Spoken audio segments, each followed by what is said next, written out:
I'd like to call the meeting to order and acknowledge that we are in Treaty 1 territory, the home and traditional lands of the Anishinaabe and Ojibwe, Innu, Cree, and Dakota peoples, and the national homeland of the Red River Métis. Our drinking water comes from Shoal Lake 40 First Nations in Treaty 3 territory. I'll introduce the panel members. I'm Marcel Larondo. I'll be chairing. Arindapal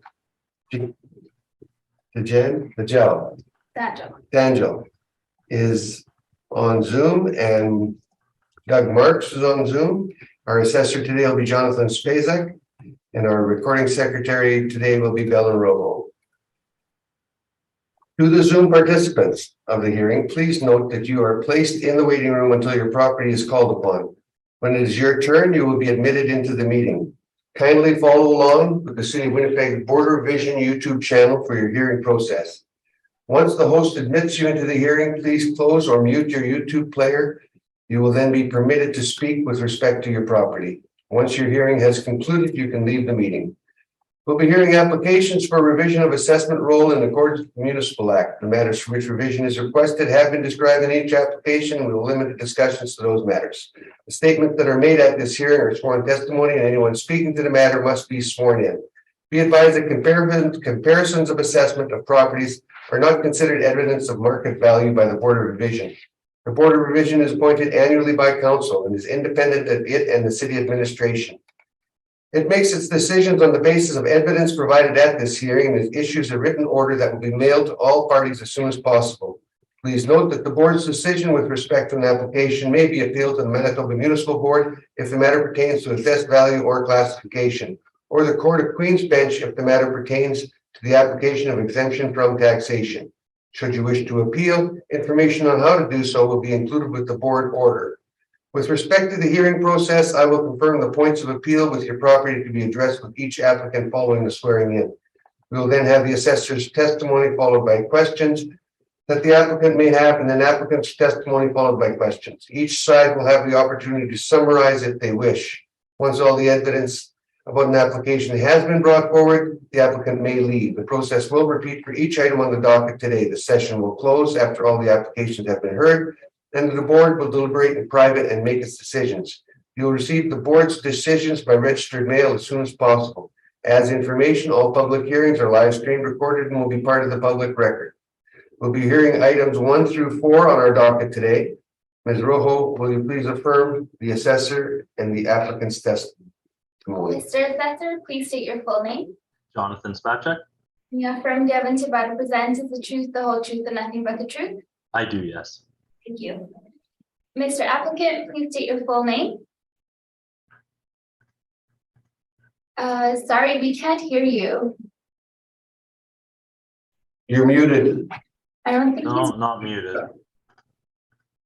Just no sound. Oh, I don't think it. Can you hear me right now? Yes, we can. Perfect. Okay, great. Thanks. Rod Slaughter. And you affirm the evidence you're about to present is the truth, the whole truth, and nothing but the truth? Yes, I do. Yeah. Okay, Jonathan, if you want to take, we're going to start with number 1, the 329 Aubrey Street. When Awesome. Thank you, Mr. Chair. We are looking at roll number 1208-158500. This is 329 Aubrey Street. We have a 2023 value of $95,000. This is a 2,252 square foot lot that is currently being used for parking for its main building at 960 Portage, just down the back lane. You can see at the top of my page 2. The appellant and I have an agreement on the main building, but we just have there's just a slight disagreement in value on this lot. If we look at the pictures on page 3, you'll see the parking, the stalls, how it's being used. Our model currently has it, if you turn to page 5, as land value. So we have $42.18 a square foot for the 2,252 square foot lot. And then we also have above that $2,000 worth of of depreciated detached structures on the lot. So again, we have just parking surface wired, 4 units. This is 85% depreciated for a total value of $1,000, and then the paving asphalt is a total value of $1,000 after 83% depreciation as well. And that gives you that total land value. Or one sec, sorry, let me just double check here. We have a $95,000 value, and the land is 95,000 from my understanding. So these detached structures are on there, but they're not adding any value. And I just want to double check the math. Such a small difference of 2,000, but I just want to make sure that 4218 times 2,000 equals 94,000 rounded up. Yeah, so we are just using the land value, no detached structure value. And again, I've just included a bunch of land comparables in the area, trying to get as small as possible for the square footage. You'll see comp 1 through 8. You know, if you look at comp 6, closest one in rate and kind of similar usage, 441 Spence is a small lot. It's 4,112 square feet. It's at the corner of, almost near the corner of Ellis and Spence. It's just a very small parking lot used for a multifamily building. So similar in utility, and it sold for $44.99 in 2017. And again, our subject property is $42.18. And yeah, that is my presentation. Thank you. Rod, do you have any questions? Yeah, thank you, Mr. Chairman. Mr. Spacek, just to confirm then, the property you showed pictures here on page 3, it's a parking lot. It's accessed off of the back alley behind the buildings on Portage Avenue, and it holds 7 vehicles. Is that correct? Yes, that is true. Yeah, and so you've preferred a sales approach, but you're not hypothesizing that there's a different highest and best use to this property. It appears that your other comparisons are parking lots. Is that true?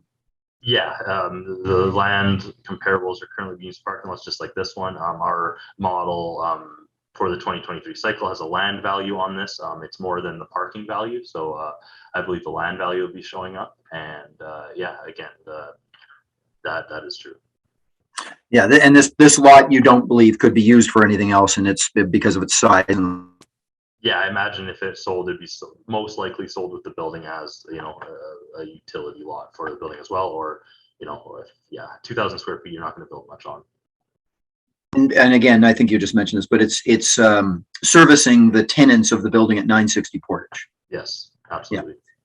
Yeah. And so an income approach wasn't considered in this case? No, just the land value is what's driving the 2023 value for this property. Okay. That's great. Thanks. Thanks, Mr. Spacek. Doug, any questions? No questions this time, thank you. Grinderpaul, any questions? Just to clarify that this is a C2 zoning. This lot is currently C2 zoned, and let me just double check for you because it didn't populate. So I have it on my info sheet here.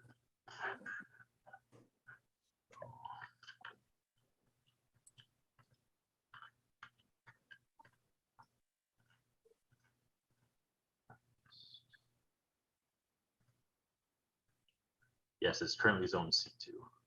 C2, and it's got electrical service for the vehicles, I'm presuming. It does, according to the detached structure list along the fence. Okay, and the owners own that, I'm presuming. The owners are the same owners as the building at on the main lot at 960 Portage. Okay, those are the only 2 questions I had. Thank you. So Jonathan, have they ever attempted to put these 2 properties as one? Not that I know of. Is there any other use for that property other than the parking lot? Would it be developed? I don't know what's going to happen in the future, but currently it's being used as a parking lot. Okay. On to your presentation, Rod. Thank you, Mr. Chairman. So if you could please refer to the document for Altus Group, the direct evidence for this file. And if we could just actually move right ahead in that file to page 6, we can see the overhead map. And Mr. Spacek had gone through the description very well, but just to show the board one more time. It's located kind of kitty corner, not adjacent to, but kitty corner to the building at 960 Portage. And it is owned by the owners of 960 Portage, and it is used exclusively for the tenants of 960 Portage. So it's really part of that one economic unit. We don't believe that there's any other realistic use for the site, certainly not without a detrimental effect to the operations of 960 Portage. So we can see at the bottom, there are room for 7 stalls. So in our mind, Mr. Chairman, the best way to value a property like this, especially when we don't see any reasonable, different highest and best use, is to assess it on the income that it generates for the owner by the tenants who are using the property. If I can ask the board to go right to the appendix and turn to page 16. This was also in the city's evidence, and this is a copy of the most recent year's annual expense questionnaire sent by the city to the owners. If you have that page open, page 16, you'll see at the bottom corner, they fill out for all the stalls that are related to 960 Portage. So there's 4 behind the building at 960 Portage and then 7 on this subject site. And the rent that they charge their tenants, arm's length, is $60 gross.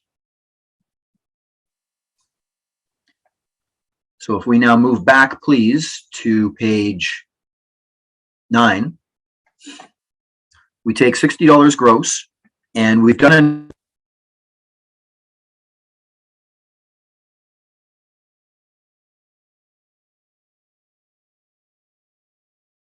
We lost you. oh, The last thing we heard was gross. Yeah, gross was the last thing we heard. can you hear me now? Yep, you're back. Okay, so I'm sorry about this. I don't know what's happening, but thank you. So the actual rent attained for the 7 stalls is $60 per stall gross. Now, if I could ask the board to please turn back to page 9. Altus Group had undergone a study of both rents and expenses for parking lots, and we found that the typical expense ratio for a surface parking lot is around 45%. And actually, that's typically what the city would use as well. So a 45% ratio applied to the $60 gross would be a net rent per stall per month of $33. And if we look to the city's parameters, where they break down the downtown into different quadrants and have ranges of rents, the subject is actually outside of even the city's yellow district, which ends at around the 600 block of Portage, I believe. So we're outside of that, but even in that periphery area of downtown, the net rents typically that the city reports are between $31.50 and $58.50. So we're outside of that, and we have to remember this isn't really an ideal lot. And I would submit that, having looked at the city's comparisons by sale, those are standard parking lots where you have access off multiple streets. They're at decent size. You'll see the sizes are all at least double the subject property. The subject is just 7 small stalls off a back alley, basically. So we feel that this makes sense. What the owner is charging makes sense for the reference date. The expenses make sense. The net amount makes sense. And we feel this is the best way to value the property. So then the last piece of the equation is the cap rate. Now, typically, Mr. Chairman, you know that we would suggest that if it's one economic with a main holding, we might apply that cap rate for the main holding for the parking as well. And the cap rate on that main holding, Mr. Chairman, is not in evidence here, but I can suggest it's higher than what we're applying. So what we've applied is what Altus feels is a standard cap rate for a not a premium parking lot. And that would be 5.5%. So it's less than what it would be for the building as a whole, which is 7.1%. We're using 5.5. And that's about it. Pretty straight ahead. 7 stalls, $60 gross, netted down to $33, bringing it to an annual income and capitalized at 5.5% would bring us to a value that isn't quite as high as the city's. Our value is $79,000. And again, I suggest that without going into too much detail about the city's land sales comparisons, number one, I don't think that's the best way to approach this. The income approach allows you to get more clinical about the subject site and its potential, whereas you'd have to make a lot of adjustments if you're doing direct sales for properties that are larger, better located, better access. But secondly, I would suggest that this seems more appropriate for what is basically 7 stalls off a back alley. And that concludes my presentation. Thank you. Jonathan, any questions? I have no questions, thank you. Doug? No questions, thank you. Paul? No questions. And I've got no questions. Thank you very much, gentlemen. Anything in summation? City? No. Rob? No. Thank you. We'll move No, on to thank you. 60 Portage then. All right, thank you, Mr. Chair. Open that up. No problem. Number 2.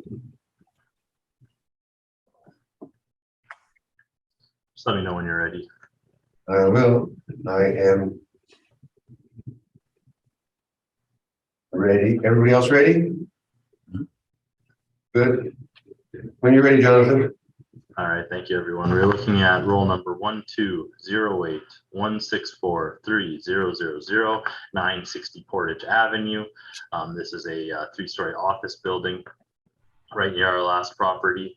I have a recommendation today. We have a current 2023 value of $1,384,000, and that is split up between two we have two split in liability on this one. So we have 124,000 exempt for school tax, and we have 1,260,000 as fully taxable. My recommend. Do you have it down anywhere, or is... No, I don't. I'm going to verbally tell it to you right now. We have just a little bit. I have a new revised value of 1,108,000. No, I didn't hear you. 1,000,000. 108. 1,108,000. Okay. And that is, so 9% of that is 40S, which works out to 100,000 school exempt 40S. 40S. Yeah. Yeah. And then the remaining 108,000, 1,008,000 Yeah. is 60T taxable. 60P. And that's my recommendation. What was, did I not hear you use the figure 124,000 for something? No, My it's hearing 100,000 plus 1,008,000. for a grand total of 1,108,000.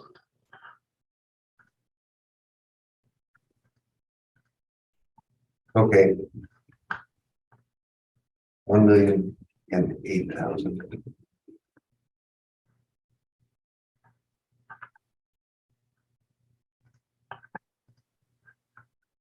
Any questions, Rod? No, thank you, Mr. Chairman. I had a chance to speak to the owner and they accept that value. So thank you very much. Thank you, Mr. Spacek. Thank you. We will deal with that later then. Everybody else okay? No questions? No questions. Yes, thank you. Okay, thank you. We'll move on to 321 Assiniboine Avenue. Give us 1 minute. Problem. Just let me know when everyone's ready. Number 3, correct?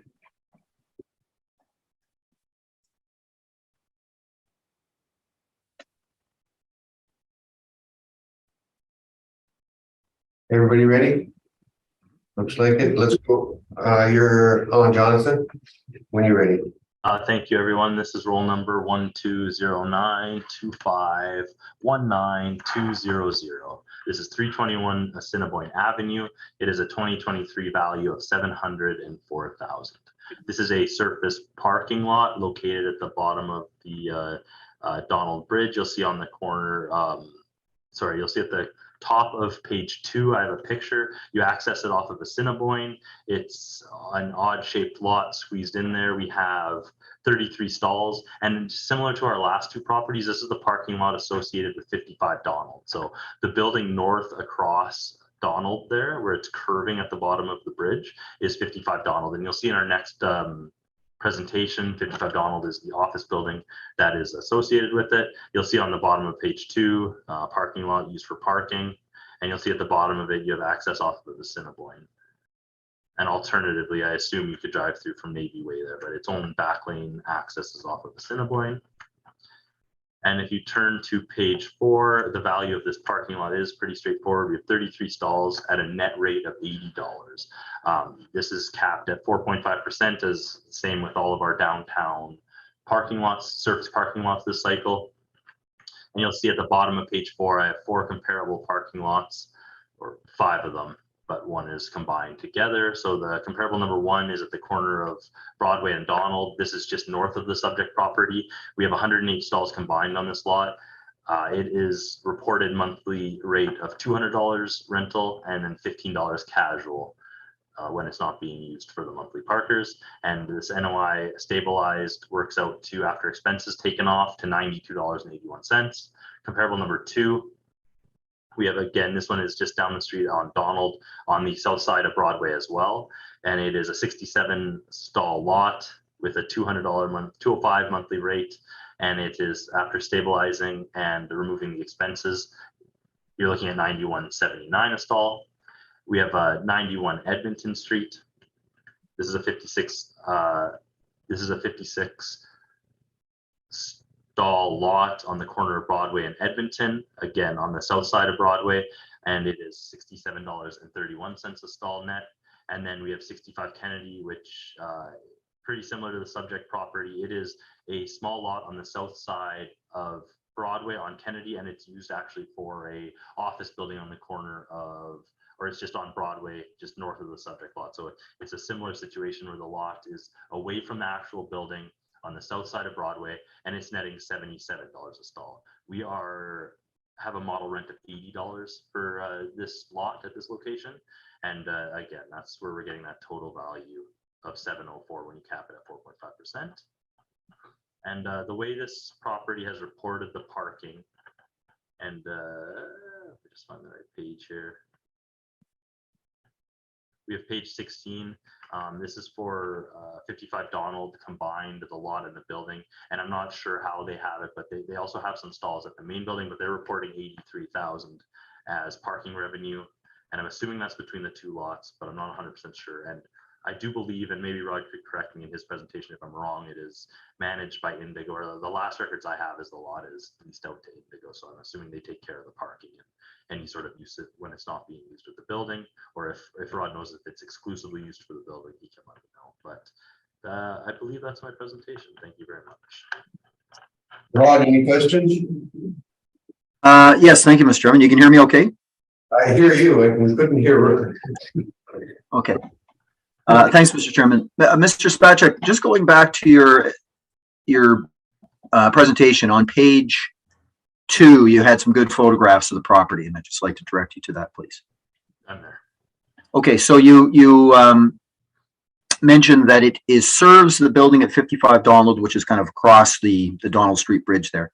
Yes. And the subject land itself, a regular shaped, it kind of wraps itself around the elevated section of Donald Street where it becomes the Donald Street Bridge, correct? Correct. And the only access is really from that curb cut off of Assiniboine. It's a dead end at the north end, and its private properties due east. Correct. Now, I'll pause on that for a moment, the subject property characteristics. Let's go back to your capitalization rates. You mentioned that 4.5% is used often downtown. Does the city have any comparisons for that capitalization rate? I'm not showing any comparisons today for the cap rate. Okay. And if I understand correctly, at least from discussions in previous hearings, my understanding is that often the city prefers a lower capitalization rate on parking lots to recognize the potential that the site may have a highest and best use down the road for some future development, or they may just use a land value rather than an income approach. Is that correct? Oh, did you lose me? Okay. No, you're good. Can you hear me okay? Now I can, yeah. Okay. I'll just slow it down. Sure. Correct. Yeah, and would you agree then, based on our conclusions about the site-specific nature of this property, that a different highest and best use is very unlikely, or certainly less likely than it would be for a standard parking lot on a corner in downtown Winnipeg? I would agree with you. Okay. That's all the questions, Mr. Chairman. Thank you. Commissioner Paul, any questions?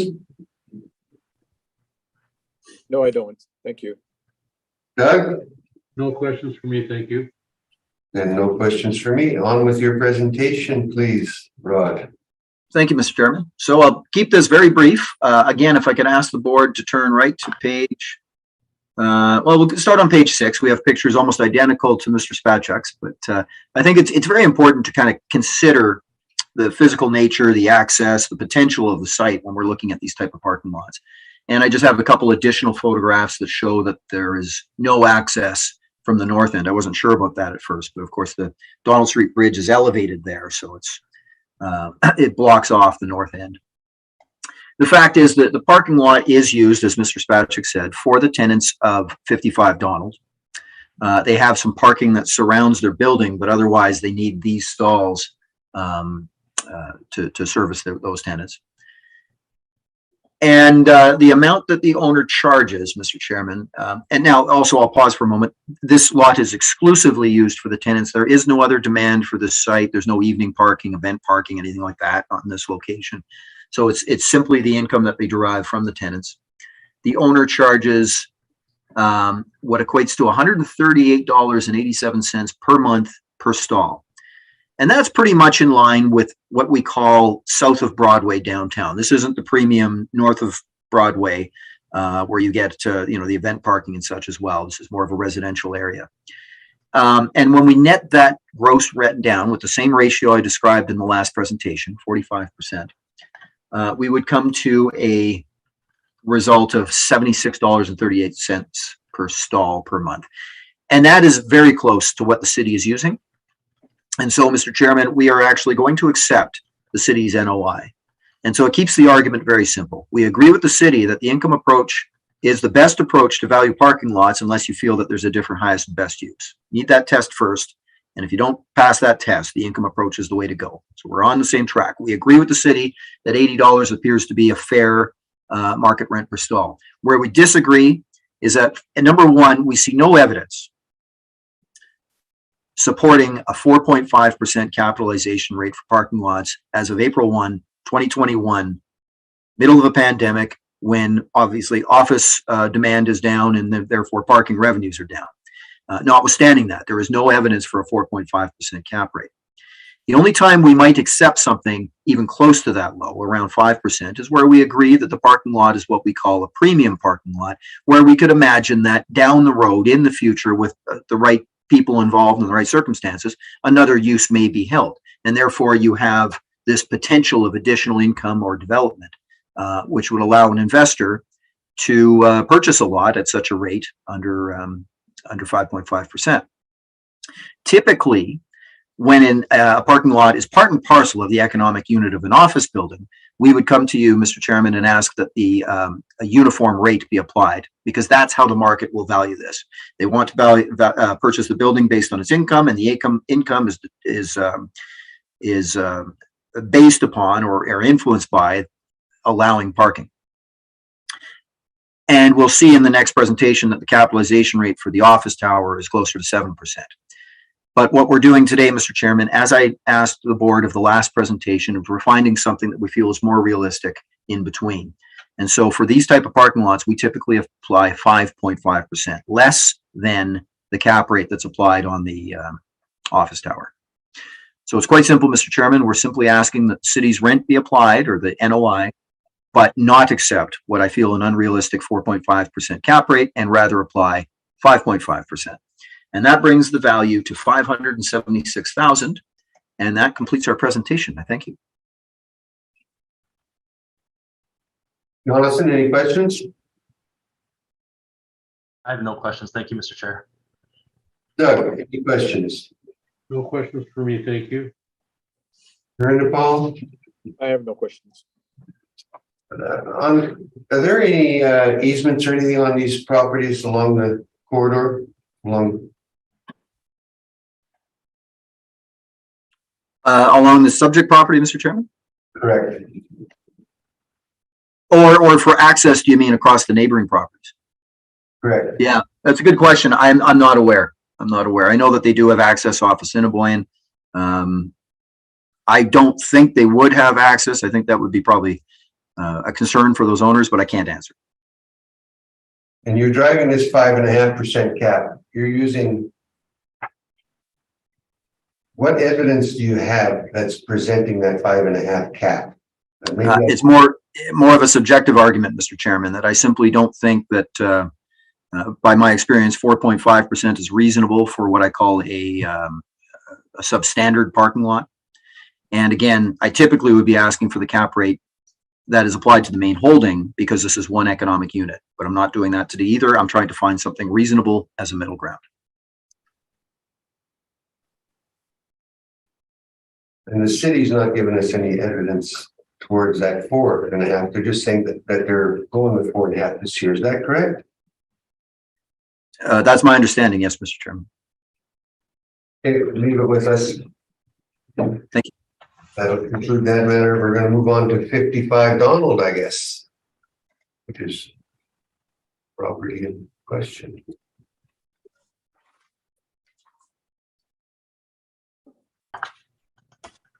Everybody got their property up? Yes, sir. Yes, yes. Yes. And when you are ready on 55 Donald, please. All right, thank you, everyone. I'll try to slow this one down a bit. I'll see if that helps with the sound from this camera. I have also requested a new camera, so hopefully this is our last one today, but hopefully it will help going forward. And just wave your hand or interrupt if it gets where you can't understand me, all right? We are looking at roll number 120925222100. This is 55 Donald Street, the main holdings that's associated with the lot we were just looking at. We have a 2023 value of $3,434,000. This is a 5-story office building built in 19. You're starting to go down on us. This is a 5-story office building built in 1963 with an effective year of 1977. We have a gross floor area of 24,394 square feet and a leasable area of 22,402. We also have 16 outdoor parking stalls with this property. If we look at page 2, you'll see pictures of the location and of the building itself.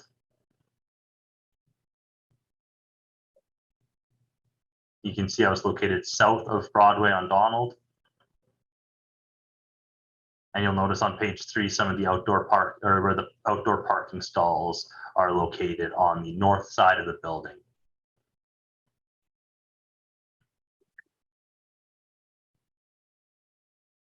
Our first income stream for this property is the actual parking stalls. So again, we have 16 stalls at $68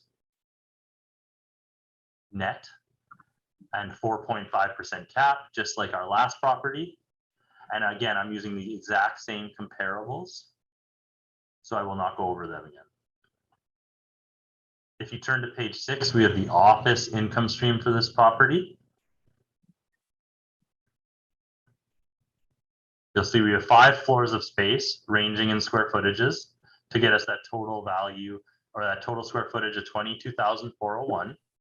And the average rental rate for this building is $12.81. We have our standard OFC parameters for 2023. This is a 12% vacancy, 3% expenses, $10 shortfall, and a total cap rate of 6.95%. So when you combine the income value of the office at $3,144,000 and the parking lot at $290, we get that total 2023 value of $3,434,000. I've included some rental comparables on page 7. These are all other OFC properties in the downtown area. You can see first comparable is 305 Broadway. So this is a office building. It's a 10-story office building on Broadway built in 1972. And I have comparable 1, comparable 3, comparable 6 are 3 units within the building, and they have rental ranges of $12, $15, and $11. And you'll notice that our subject property is at 1281. Again, a similar, you're going to be finding similar type of office space within this building on Broadway. We have included, again, the same mailer as the parking lot. And I've also included on page 17 the COVID questionnaire, you will see that this property, they put of the 4 options at the top, question 1, between has not impacted, minor impact, moderate impact, or significant impact, they have put moderate impact. They have checked no for all the boxes on the actual disclaimer itself. So they haven't explained what the moderate impact was, but that is how they filled out our COVID questionnaire that we've included.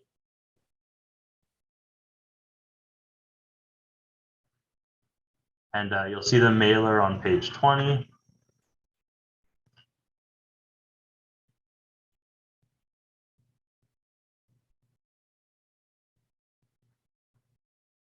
You'll see on page 21, we have included the rental roll mailer. So this is showing some of the parking spots. It's showing unit 2 at the bottom of the page. This is a 4,674 square feet on the 2nd floor, and it has a net rent of $11.46. Floor 3 is leased out by Her Majesty the Queen, and it has a lease of $14 in place. And then the 5th floor is Marbeck Construction. It has a commercial rent of $12.58 in place. And that's the information that was sent in. That is my presentation. If you have any questions, please let me know. Rod, do you have any questions? Thank you, Mr. Chairman. Thanks, Mr. Spacek. Just a few questions then.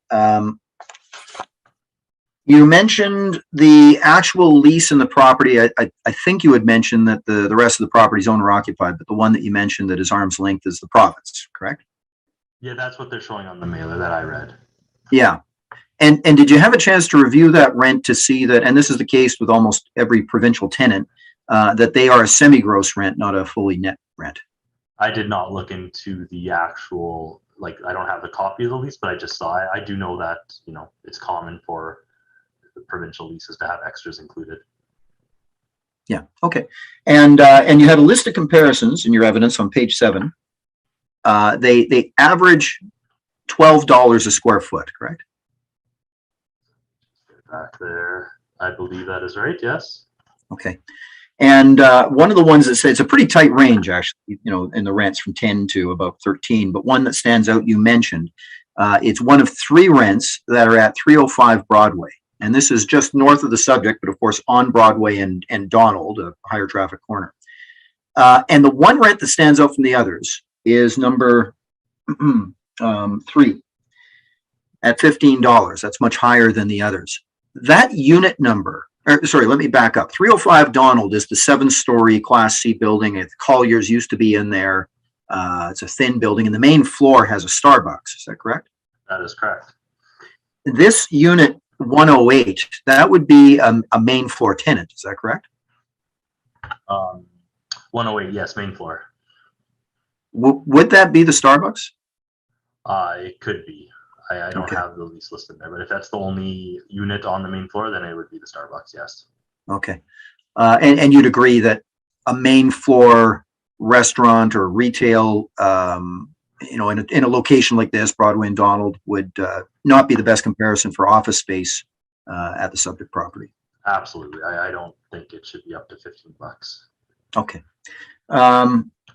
Now, just a quick question: how to treat parking is, and you know, we discussed this in the last one, and the chairman had some good questions. It's a tough thing to do sometimes, but with these type of properties, is it common? Maybe not common. Is it possible that the city will add parking as additional revenue when it's not actually a separate parking lot, like they would storage or sign income or anything like that? Have you seen that done rather than a separate income stream?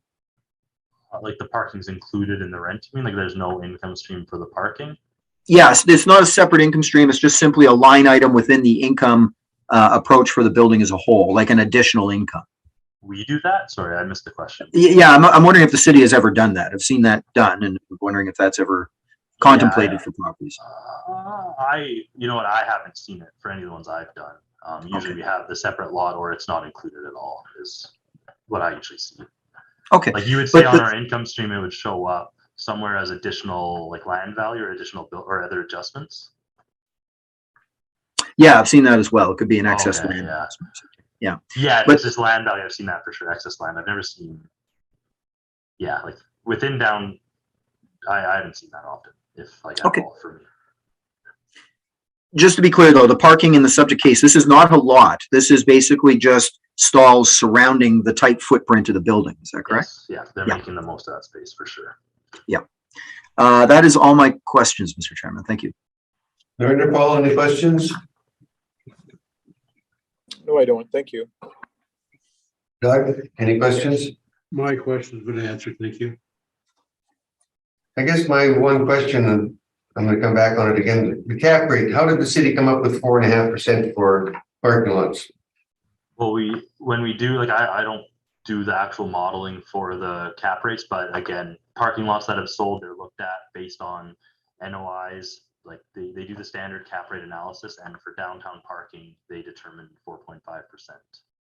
Have you given us any of that evidence that we can see the workups on that? I don't have any of the evidence. Okay, thank you. Let's move on to your presentation. Rod?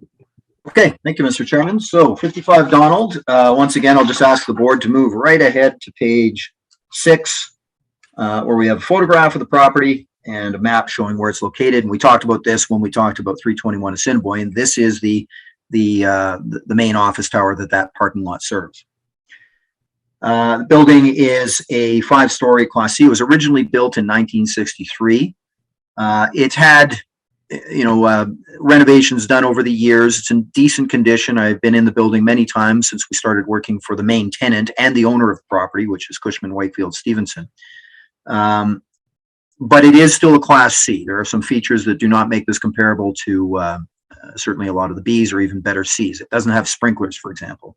There is no main floor amenities. It's just basically office all the way up to 5 floors. And the parking, as you can see from the overhead map, maybe you can't, but the parking for this property is not any separate lot. It's literally the stalls that kind of surround the north side and the west side of the building.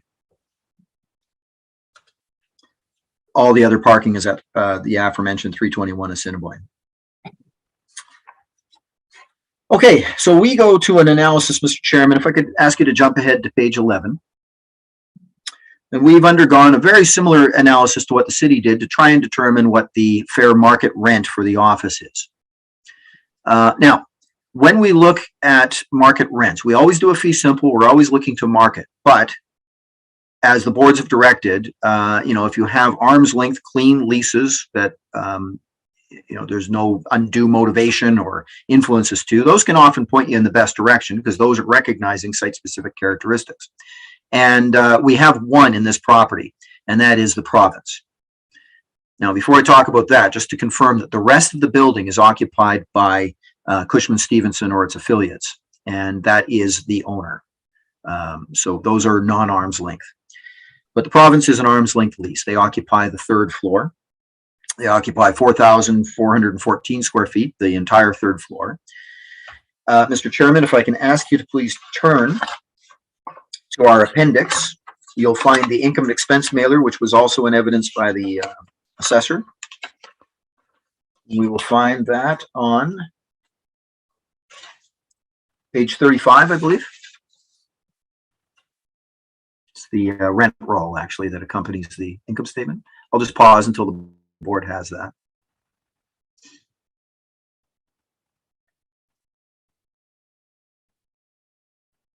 Everybody got it? Yeah, we're good. Okay. So when we see a provincial tenant, Mr. Chairman, we usually have a flag go up. If it's a federal tenant, we typically are expecting that it's going to be fully gross, or there's going to be a base year.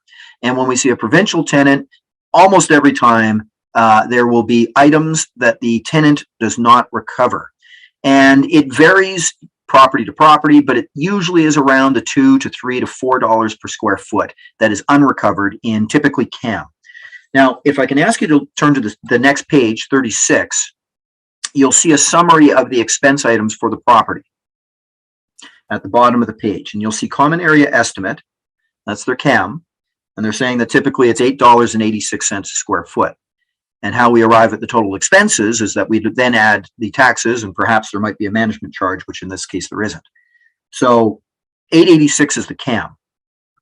Now, Mr. Chairman, if I can ask you to go back to page 35, you'll see Her Majesty the Queen's lease for the third floor. And you'll see their rent at $14. That's their face rent. And then you will see that the common area estimate is only $3.80. Their taxes are full. They're recovering the taxes. And this is exactly what we watch for. And as I suggest, 99% of the time, we're going to see something like this. In that case, there's an erosion of $5 a square foot that they do not pay. This is a semi-gross rent. And as soon as you see this when you're valuing a property, Mr. Chairman, the first thing that we must do is bring that semi-gross rent down to a net, because that's how the income valuation when we're capitalizing should properly be done. We haven't deducted $5 though, Mr. Chairman. We simply compared it to the tenant on the fifth floor, the owner's affiliate company, and that difference is closer to $4 a square foot.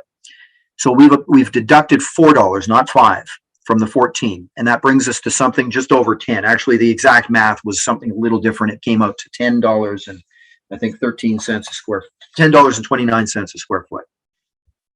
So I hope the board understands what we've done there, and this is a very important step. You can't just assume that a face rent is the net contribution to the owner. You have to do some research to make sure you understand what the erosion is. And we've veered to the more cautious side. We've used something a little less than we imagine the actual erosion is. So $10.29 a square foot is what the net contribution is for the third floor. That gives us a starting point on what we should apply to the rest of the building. But we still go to the market, Mr. Chairman, at the bottom of page 11.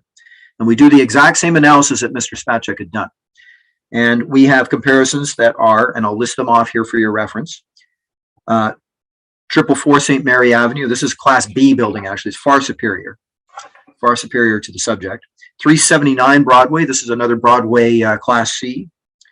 363 Broadway, very superior to the subject. 5 Donald. I think this is an interesting comparison. It's a very similar building, but newer. It was built in the 80s, and it's directly across the bridge on the south side. 155 Carlton is a Class B. 185 Carlton would be more of a B minus. Indices 7, 8, and 9 are all 363 Broadway. That's Class B.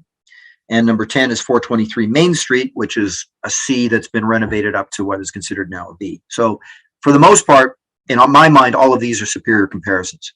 But our range, you can see here, is from about 1060 up to 14, averaging 1243. Now, Mr. Chairman, I'd like you to remember the assessor's comparisons averaged $12 a square foot. And they were probably better comparisons. They were more focused on the C's.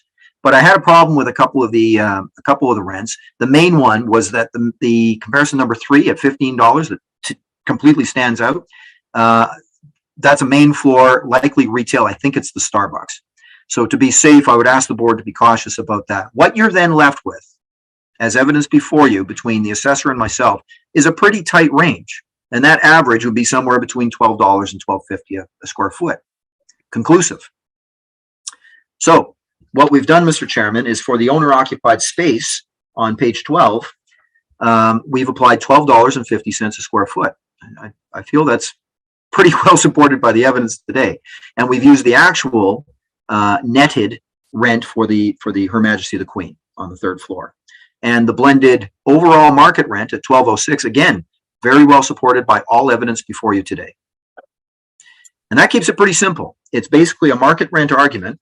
We're accepting the vacancy allowance, which is typical for this type of property over its life. Remember, an allowance is not looking at a site and time for a specific property. It's looking at performance over its lifetime. And if we see examples of chronic vacancy at the subject, then we need to adjust the vacancy.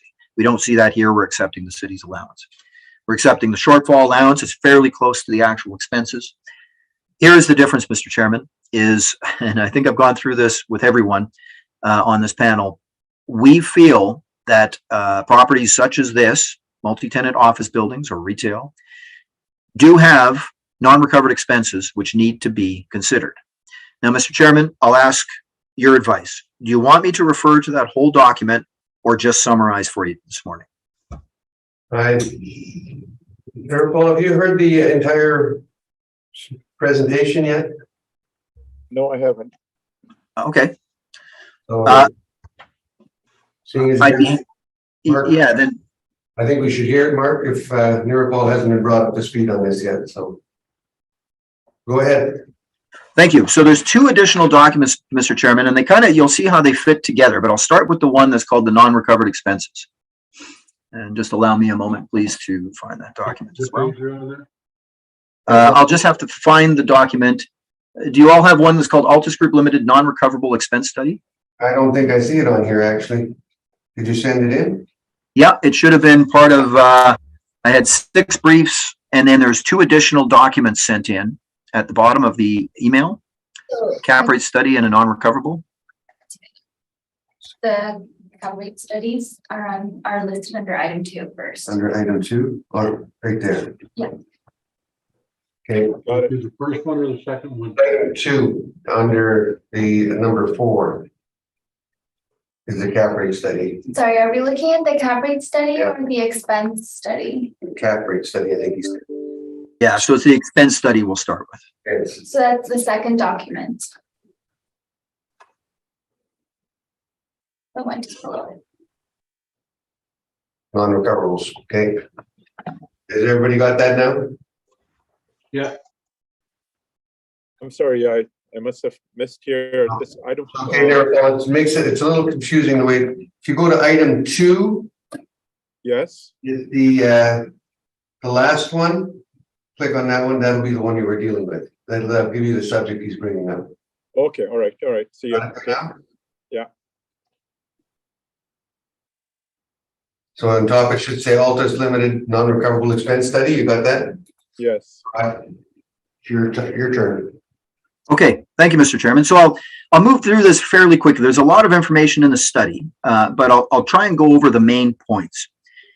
Historically, when performing an income approach, the City of Winnipeg Assessment Department determined the market rents, the vacancy allowance, just like we see today. Shortfall is your recoverable expenses that you lose when you have a vacant space over the life of the property. And then there was 2 line items, and they were collectively called non-recoverable expenses. And the specific terms, Mr. Chairman, got shortened over time, and it went from non-recovered management-related expenses, and it gradually got shortened to management. And the other was called other. And what these referred to is all of the expenses an owner incurs for the annual upkeep of a building over the life of the building. It's an amortized amount that cannot be recovered in a typical lease. So typical office leases allow the owner to recover on CAM, cleaning, utilities, basic repair, maintenance, et cetera, taxes, and management, true management expense. That's not what this refers to. They cannot recover on a number of other items. And these items typically are space marketing costs, professional fees, certain capital improvements, et cetera. Now, I'll go into those in more detail in a moment. But you have to imagine that there's these 2 buckets of expenses, the ones that we can recover from the tenant if the lease allows, and the ones that typically you never can recover. That second category is what this entire concept refers to. Historically, the city had allowed 7% total of the effective market income in an income approach for this allowance. In 2020, they eliminated what was called the management portion, which was the majority, 5%, and they left 2. And at first, the discussion was, well, management's a recovery. And then it was fleshed out and said, well, no, actually, it has nothing to do with that recovery. This is management-related expenses that you can't recover. It's a different concept. And so from 2020 on, we've now missed a majority of this expense allowance. In 2023, you'll see that the city has added back 1% of the 5. So they're at a total of 3. And we don't think that's sufficient. So in our study, Mr. Chairman, on page 2, we talk about what it is and what it isn't. And again, just to reiterate, this is not management recovery expense. This is not a recoverable expense. These are all the things that cannot be recovered. When we do an income approach to value, if we're trying to determine value, as the legislation asks us to do today, we need to consider all aspects that influence value, revenue, and expenses. There's no reason why we should be ignoring a certain type of expense. I'd like to refer to a text from some education that I took through the Appraisal Institute, the UBC. It's called Case Studies in Appraisal 1. And the quote in that text, Mr. Chairman, is this: the appraiser should also account for non-recoverable expenses, also called non-rechargeable expenses. The most important non-recoverable cost items to be aware of are space marketing costs, which include both tenant inducements and leasing costs, and an allowance for structural or mechanical repairs. The other costs associated with leasing space is leasing fees or commissions. So the Appraisal Institute has directed us as experts in the valuation of property, we must account for these non-recovered expense items. It makes sense. If I'm buying a property and I know there's a bunch of expenses I'll incur, why would I ignore it? Now, it goes further, Mr. Chairman. On page 5, and this is very interesting, a different textbook on office property valuation for a course I took very clearly spells out what I tried to describe at the beginning, the two buckets. One is operating costs and property taxes. These are recoverable expenses. And they include, as I mentioned, your CAM charges, your parking area maintenance, management fees, something different. But then non-recoverable expenses, they call leasing and capital costs. The appraiser should also account for non-recoverable expenses. In this course, again, specifically to office buildings, they say you must account for these non-recoverable items, including space marketing costs, professional fees, etc. If we look to other assessment jurisdictions, Mr. Chairman, SAMA and Saskatchewan next door, I won't go through this in detail, but it's there for your reference. They basically go through very clearly in their model what they include and they don't. Vacancy allowance, shortfall, unrecovered operating expenses. They call them non-recoverable operating expenses. And there they are, Mr. Chairman, on page 7. And they're very clear. They include professional fees, legal and audit fees, structural repairs, and repairs which are capital in nature. Now, just to be clear, they're not deducting that as a lump sum. What they have is a reserve. Just like if you buy a condominium, there's a reserve that you need to account for in your finances for the rainy day fund when you have structural reserves. That's the 2% portion of this. Advertising and promotion. These are space marketing costs. And the biggest one, the main one, leasing commissions.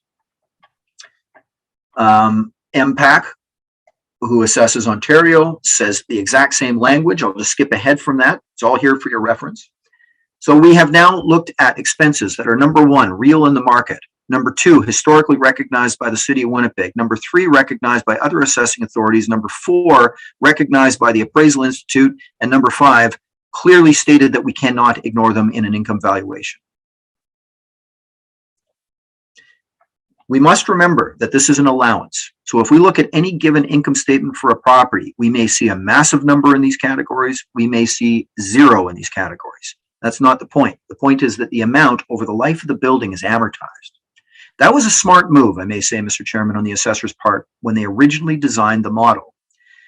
Because if you didn't have as an allowance, and it was site-specific, you would have this in your assessment valuation, up and down every time a vacancy occurred in the building. And that causes chaos.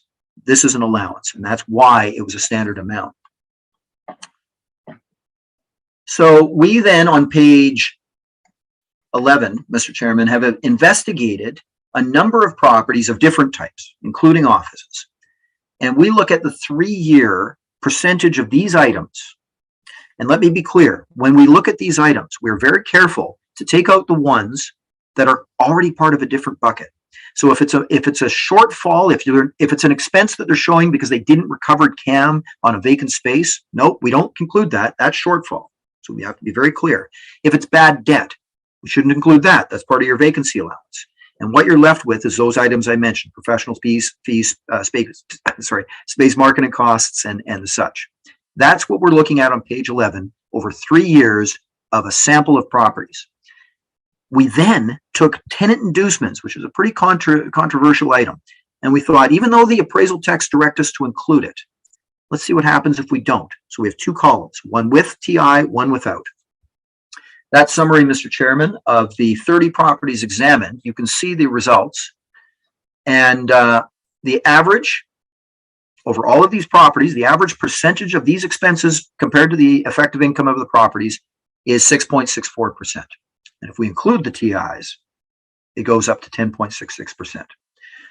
Mr. Chairman, this is the last piece of very compelling evidence for the allowance, is that beyond the theory, beyond the market realities, we have evidence before you that shows that this is a reasonable allowance at 7%. It should not have ever been reduced from the 7 down to 2 or 3% in the first place. So that is the gist of the non-recovered expenses, Mr. Chairman. The last piece I'd like to quickly talk about is in the other document for capitalization rate, because this is where it all fits together. And the reason I say that is the only argument that Altus can see against including this allowance, the only one, is that if somebody says we account for it in our cap rate. Okay, that's fine. 6 of one, half dozen the other. I mean, you can recognize that you have these massive costs and increase your cap rate accordingly. But that means, Mr. Chairman, that whatever you typically have as a cap rate should be 0.25% higher, because that's the difference in including the expenses or not. I hope that makes sense. We either can include the expenses in the NOI calculation, or we can make sure it's reflected in the cap rate. The problem is we don't have any evidence from the city showing how they, what is their cap rate or how it was derived. We don't have that from anybody. But now I'd like to turn to the second document, Mr. Chairman, our capitalization rate study. So if I can ask the board to turn to, I think it was the first of the two in this section, Ellen? Yes, it is. I'm just trying to find it now. Yeah. So it's item 4. That's the cap rate study? Yeah, Yeah. Okay, I got it. got it? I got it. Got it? Yeah. Yeah, go ahead. Okay, so I'm really going to go through this quickly, Mr. Chairman, because at the end of the day, we don't contest the city's cap rate. There's a lot of information that Altus has put together here on how we derive a cap rate, what we've looked at. There's not a heck of a lot of sales in the pandemic. That's the problem for all of us. But looking at all the evidence we had pre-pandemic, what happened in the pandemic, what does this mean to the office market? I'm going to skip that. I think you all understand that what we're going into is a world of unknown when it comes to the office market. But I'll save that for another day. What I'd like to draw your attention to, Mr. Chairman, is our conclusion on cap rates leading up to the reference date. That's on page 16.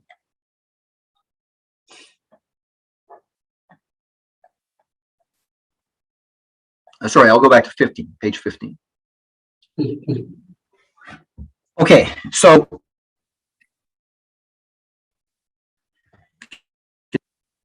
You're breaking up again. We're not hearing you at all. Try it hello? up and down. Try it now. Hello? I got you. Ah, good. I saw a message come up. I had a feeling you couldn't hear me there. Sorry about that. Okay, page 15. This summarizes what we call secondary information on cap rates. We always stress we need to take this with a grain of salt. This is marketing materials by brokers saying this is what's happening in the market for office. And if we look to, I mean, this isn't a B, it's below a B, but if we look to B, what we'd see is a range from 6 to 7%. And the interesting thing, Mr. Chairman, is at the end of that chart, you'll see the difference from what they concluded last cycle. And that is that they're saying there's a big increase. The realities of the market. The office market is in a less stable position in April 21 than it was in April 18. And they're admitting that, especially on the lower quality properties. We're seeing cap rates go up because people are feeling less certain about the sustainability of that income. Now, on page 16, we look to what we could find for comparisons. And there are two that I'd like to point out, Mr. Chairman. 433 Main is a very interesting transaction that tells us what's happening in the Winnipeg downtown office market for the non-top quality. That building went to market. It was owned by London Life. Went to market with income in place as an office. There's very little interest. It sold at the end of 2019 to a very astute gentleman who decided that the office market does not have, the supply-demand on office downtown market is not looking very favorable. And he decided that he was going to take this off the market and convert what he could to multi-res. But the point is the transaction that was open, exposed to the market was as an office building with income in place. We examined that income very carefully, Mr. Chairman. We recognized that the property had a vacancy issue. Actually, if I could ask you to turn to the valuation page, you'll see clearly how we come up with the cap rates. And I think this will all then make sense in your mind on how we're trying to fit it all together. On page 21, we've done an in-depth analysis of this property's income. We looked at the vacancy over 10 years We determined that, you know, it was sitting at 24 up to 34% at the time of sale. And as we do when we come before you and say we have a vacancy issue on the property, we need to adjust our vacancy allowance beyond market. We did that with the cap rate. Mr. Chairman, this is the number one thing that I want you to remember when Altus comes before you talking about cap rates. When we derive our cap rate comparison, it is exactly the same methodology we use for the subject property. If we don't do that, you can have all sorts of variances. And if people don't expose that, you can assume there may be variances. We have done exactly the same analysis we would do in the valuation of a subject property. We applied a 20% vacancy allowance to this income. Real rents, market rents on the vacant space, vacancy allowance, shortfall based on the actual performance. And you will see in the middle of the page, Mr. Chairman, in an orange box, you will see a 5% and a 2%. Those are the non-recovered expenses. And this is my point. The cap rates we're showing you, which are basically corroborating what the secondary sources are saying, are developed, including the non-recovered expenses. Had we taken that out, Mr. Chairman, if we didn't include the 5% and included one like the city, the cap rate you see at the bottom, 7.66%, would be closer to 7.85%. I hope you can see now why I say the only argument about not including that allowance is if somebody says we include it in the cap rate, then show us. The next comparison is another very interesting one. It's on Portage Avenue. It's a Class C building. It's more of a medical office building. This is an imputed cap rate, and that means we have to apply a market rent because it was an owner occupied when it sold. Still fair. This is what we do in the valuation of similar properties. But you will see again, Mr. Chairman, in the orange box in the center, 5 and 2. That's what we use. That gives us a 6.97% cap rate. If you ignore the non-recovereds, that becomes about 7.25%. I'm going to stop there. That's a lot of information, but I hope what I just did is bring together the logic in the entire valuation and why that allowance is so critical. Had you concluded your other part of the presentation? I don't think you had. Sorry, Mr. Chairman? Had you concluded the first part of your presentation before you went into this? No, now I'm just going to bookend it though. It'll be very quick. Okay. Is that what we're doing? We're going back to the bookend it? Yeah, to bookend it. So we've now talked about how we derived our market rent. I think it's fairly clear, all the other rates, why we've included the non-recovered expenses. We've done the analysis that you see around the cap rate, Mr. Chairman, and at the end of the day, we said, the city's right, 6.95% seems appropriate. Well, we were at 7, but it's close enough. You lost your audio. You lost your audio again. Can you hear me now? Yeah. Okay, Good. I apologize, gentlemen. Something's happening here. We've walked through our income valuation, including the non-recovered expenses. We explained why you can either include it or recognize in the cap rate. We've accepted the city's cap rate at 6.95, but if the board elects not to apply the non-recovered expenses, we ask that cap rate to be increased to 7.25 for the reasons I described in our analysis. What page are we on now? Page 13, this is the end of the income valuation. Okay. Page 13. And I'm still good for sound? Go ahead. Okay, so that concludes the evaluation of the office, Mr. Chairman. The only piece left is the parking. We accept the city's income on the parking because it's very close to actual.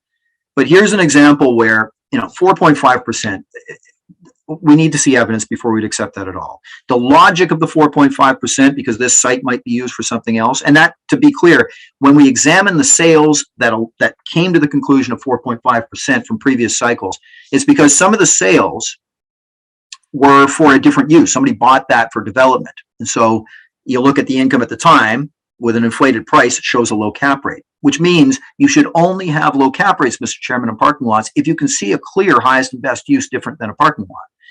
This is just parking stalls surrounding a building.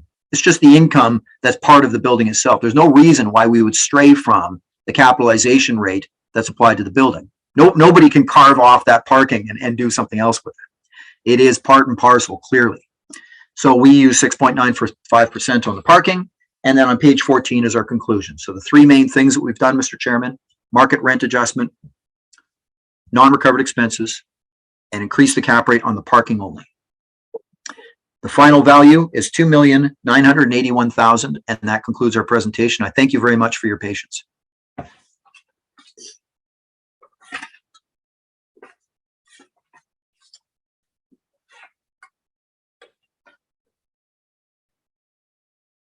Jonathan, questions?